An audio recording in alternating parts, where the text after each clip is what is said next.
Bonsoir à tous et bienvenue en direct sur KTV. Nous sommes le mercredi 17 février et à la une de cette édition, la situation sanitaire continue de se dégrader sur le territoire avec des hospitalisations toujours plus nombreuses.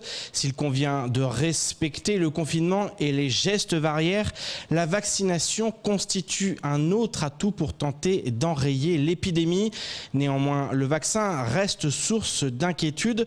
Pourtant, tous les professionnels de santé sont unanimes. Des effets secondaires graves n'ont pas été enregistrés à Mayotte, pas plus que dans le reste du pays. Ce matin, nous recevions Maxime Jean, infectiologue au CHM, détaché à l'ARS. Au montage, Leslie Vumenet. Les jours passent et le nombre d'hospitalisations continue d'augmenter. Hier, 4 nouveaux décès ont été enregistrés. Les services de CHM arrivent à saturation. Dans ce contexte, il devient plus que jamais indispensable de respecter les gestes barrières et le confinement. La situation là est extrêmement inquiétante à Mayotte, où on voit qu'on a des chiffres qui explosent tous les chiffres qu'on n'a jamais vus à Mayotte et qui explosent tous les chiffres qu'il y a aussi en France métropolitaine. Et donc je crois que là vraiment, il faut que maintenant chacun prenne conscience, même si c'est compliqué. Je conçois que le confinement soit compliqué, on est chez soi, on s'ennuie, il fait chaud, on perd de l'argent, c'est compliqué pour tout le monde le confinement. Mais respecter les gestes barrières et respecter le confinement permettent d'éviter que ça s'aggrave et permettent aussi que la situation s'aggrave, j'entends. Et que dans le temps et dans la durée aussi, on arrive à s'en sortir plus vite quand on ne respecte pas ces mesures. Donc là, il faut vraiment que chacun prenne la conscience pour soi déjà évidemment, mais aussi pour l'entourage et pour la collectivité, parce qu'on vit dans une collectivité. Il faut absolument que chacun prenne la conscience du rôle qu'on a joué nous-mêmes, chacun, dans la diminution de la transmission, parce que c'est nous qui sommes les vecteurs de la maladie. Pour lutter contre l'épidémie, les autorités sanitaires misent également sur la vaccination. Tout est fait pour accélérer la campagne. Reste maintenant à convaincre les plus sceptiques que le vaccin ne présente aucun danger. Une fois que le médicament est mis sur le marché, le vaccin est mis sur le marché, alors intervient un autre mode de surveillance qui consiste à recueillir les effets secondaires au fur et à mesure de l'utilisation de ce médicament ou de ce vaccin, chose qui est parfaitement efficace et efficiente à Mayotte, avec donc 2 systèmes de surveillance, un système hospitalier avec le centre de pharmacovigilance qui est donc une unité du centre hospitalier de Mayotte, et une surveillance spécifique nationale des effets secondaires spécifiques donc à la vaccination contre le coronavirus. Encore faut-il que les personnes qui rapportent un effet secondaire, une douleur, de la fièvre ou quelque chose de plus inquiétant ou quelque chose d'étonnant, que ces personnes se manifestent, aillent consulter pour que les données relatives à l'éventuel effet secondaire du vaccin soient remontées au niveau national. Chose qui pour l'instant, nous n'avons pas encore de données, nous n'avons pas de données là particulièrement sur des effets secondaires majeurs qui auraient pu arriver à Mayotte et qui seraient remontés au national. Les personnes vaccinées développent une immunité après 2 semaines qui est encore accentuée après la seconde dose. Néanmoins, une fois vacciné, il est encore possible de transmettre le virus. Il convient donc de poursuivre les efforts jusqu'à ce que l'épidémie ralentisse et que le Covid devienne un virus comme un autre. On ne va pas devoir, je pense, vivre avec comme c'est le cas aujourd'hui. C'est-à-dire que là, ce qui nous intéresse, c'est de casser la dynamique mondiale qui se passe où partout en France, dans le monde, des cas de coronavirus apparaissent avec des formes sévères et majeures. Donc là, le but de cette grosse campagne de vaccination et large et de vacciner tout le monde consiste à casser cette dynamique épidémique. Si, une fois qu'on a passé ce cap difficile qu'on est en train de vivre aujourd'hui, on s'aperçoit que du fait de mutations sud-africaines ou on ne sait où, bien chaque année, on doit adapter un vaccin pour vacciner les plus fragiles. Eh bien, ce serait le même principe que la vaccination contre la grippe. La grippe mute chaque année. On sait que chaque année, il y a des personnes qui sont exposées au risque de faire des formes sévères et gravissimes. Qui vont mourir. Et qui vont mourir de formes grippales. On les laboratoires modifient la vaccination, on fait le vaccin, ciblé sur les personnes qui sont extrêmement fragiles, et on n'a pas d'épidémie de grippe majeure et catastrophique. La crise est encore loin d'être terminée, mais l'espoir existe. À chacun d'en prendre conscience et d'agir en conséquence. Allez-y, appuyez. Et tout autre sujet maintenant, les sapeurs-pompiers ont la boule au ventre d'intervenir dans certains quartiers. Ce sont les mots d'Ahmed Alaoui, le président du SNSPP PATS 976, en cause des caillassages visant les soldats du feu depuis plusieurs mois déjà et dans différentes communes de l'île. Selon le syndicaliste, l'insécurité touche durement le moral des troupes au point d'affecter la qualité de leur travail. Ivan Rakotovao est allé à sa rencontre. Reportage. Ces images témoignent de la violence subie par les sapeurs-pompiers. Des véhicules caillassés en pleine intervention, ciblés par des jets de pierre et même parfois de cocktails Molotov. Selon ce syndicaliste, les agressions contre les pompiers sont devenues régulières à Mayotte. Nous sommes victimes de caillassage principalement au centre de Kombani, mais également à Dzumonié. On a été victime de caillassage, à Kaweni également, à Doujani. Donc c'est un phénomène qui se généralise dans le département. Un phénomène qui se généralise et qui pèse sur le moral des pompiers. D'autant que le sentiment d'insécurité ambiant les incite à une grande prudence, ce qui ralentit les interventions. Certains quartiers, il y a la boule au ventre de partir en intervention. Parce que des fois, il y a même des interventions où on est obligé d'attendre l'escorte des forces de l'ordre avant d'y aller. Ça inclut une perte de temps. Une perte de temps, donc une perte de prise en charge, plus de temps pour la prise en charge de la victime. Le syndicat, dirigé par Ahmed Alaoui, ne demande pas forcément plus de soutien des forces de l'ordre. Il appelle plutôt au renfort des actions de médiation vers la population.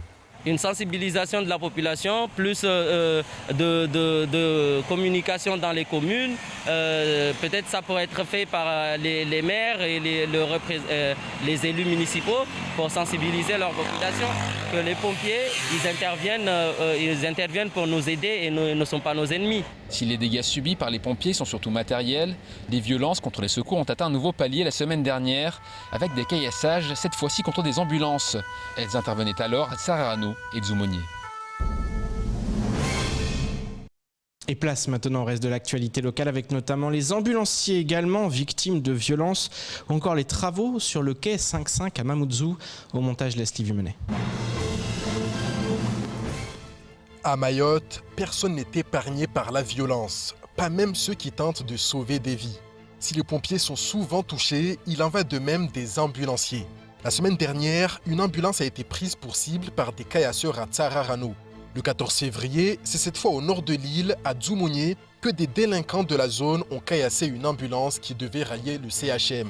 Au niveau du pont du village, les caillasseurs ont donné l'assaut. Les gendarmes sont intervenus rapidement et ont eux aussi été pris pour cible.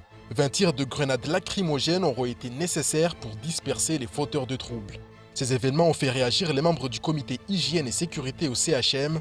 Ils réclament des solutions rapides et adéquates alors qu'hier soir, des personnels de santé ont à nouveau été agressés. Si les dégâts sont restés matériels, le ras-le-bol est réel et pourrait donner lieu à un mouvement si les autorités ne sont pas capables d'assurer la sécurité des agents et des malades. À la hauteur du quai 55 de la gare maritime à Mamoudzou, l'état de la rampe en béton s'est très vite dégradé ces dernières semaines. Sous l'impulsion du STM et de la capitainerie, la direction des ports a décidé d'engager la consultation de prestataires afin de remédier à ce problème. Un nettoyage immédiat a été engagé en attendant les travaux d'ores et déjà planifiés pour ce week-end. Ils auront lieu de vendredi à samedi, des dates jugées moins gênantes pour les usagers, notamment en cette période de confinement avec des déplacements limités. Le quai 55 sera fermé samedi toute la journée. L'accostage des navires sera donc dévié sur le quai Camion Rouge. Il n'y aura aucune modification pour les usagers quant aux accès et à l'embarquement depuis la gare maritime. Enfin, simultanément, la direction des ports a également pu engager une action de nettoyage des quais afin d'enlever les algues et de rendre les rampes moins glissantes. Le Conseil des ministres des Comores a décidé de relâcher un grand nombre de détenus de la prison de Moroni. La taille de cette dernière, relativement petite, ne permet plus d'incarcérer de nouveaux prisonniers en raison de l'épidémie de Covid. L'Union des Comores est en effet très touchée et le centre pénitentiaire pourrait rapidement se transformer en cluster géant. Par ailleurs, la prison située dans la capitale est occupée à plus de 200% de sa capacité maximale et provoque des scènes alarmantes d'entassement des détenus entre ses murs. Le gouvernement comorien a donc décidé de gracier les détenus ayant purgé plus de la moitié de leur peine et ayant commis les délits et crimes les moins graves. Un tri qui interroge, même s'il est sans doute indispensable de réduire la population carcérale. Les familles des détenus possiblement relâchés expriment aujourd'hui leur satisfaction, à l'inverse des familles des victimes. Un mot de politique dans votre 19h. Candidat dans le canton de Bouéni, comme en 2015, Tanlabi Soufou est de nouveau prétendant en compagnie de Kamaria Dahalani. Tous deux souhaitent changer la manière de faire de la politique à Mayotte. Cela passe, selon eux, par davantage de dialogue avec les citoyens. S'ils sont élus, ils veulent en effet prendre leurs décisions politiques en concertation avec les habitants du canton. Écoutons plutôt Tanlabi Soufou lors de la matinale de Kouessi. Aujourd'hui, il faut voir, il y a toujours les mêmes depuis 20, 30, 40 ans qui sont là. Il y en a qui sont appréciés, il y en a qui font leur boulot, leur job. Il y en a qui sont détestés parce qu'ils font rien. Et que moi je pense aujourd'hui, il est temps de changer les bonhommes par rapport à leurs convictions, par rapport à leur programme, par rapport à leur déjà proximité vis-à-vis de la population, comment ils sont avec la population. Quand il y a quelque chose qui ne va pas dans tel village, on se réunit, on se demande alors comment on peut régler ce problème. Et moi je pense que par rapport à tout ça, moi et Kamaria Dahalani, nous engagerons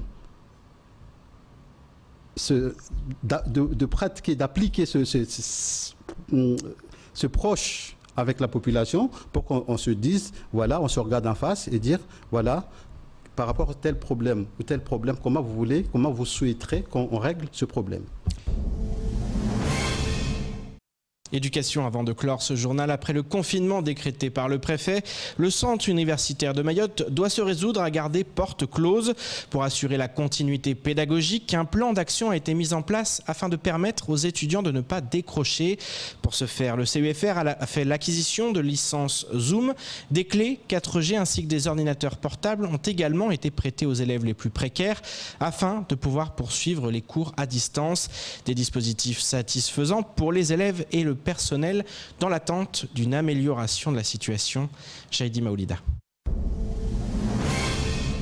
Aucun élève à l'horizon, le centre universitaire de Mayotte a dû lui aussi mettre un terme aux cours en présentiel face à la crise sanitaire. Pour assurer la continuité pédagogique, une centaine de licences Zoom ont été acquises, 80 ordinateurs et 300 clés 4G ont été mises à la disposition des étudiants. Une satisfaction pour la direction, même si c'est encore loin d'être suffisant. La fracture numérique est prononcée. Nous avons des étudiants au CUFR, beaucoup d'étudiants qui n'ont pas accès à Internet, qui n'ont pas accès à un moyen de communication avec les enseignants. 350 clés ne représentent pas le nombre d'étudiants en étroite augmentation depuis quelques années au CUFR. Nous sommes à plus de 1600 étudiants. Bien évidemment, l'effort est encore important dans les semaines qui suivent pour qu'on puisse acquérir d'autres ordinateurs, notamment avec les différents partenaires, notamment la préfecture, le conseil départemental et également le ministère. Face à la situation, les élèves n'ont donc pas d'autre choix que d'assister aux cours en distanciel.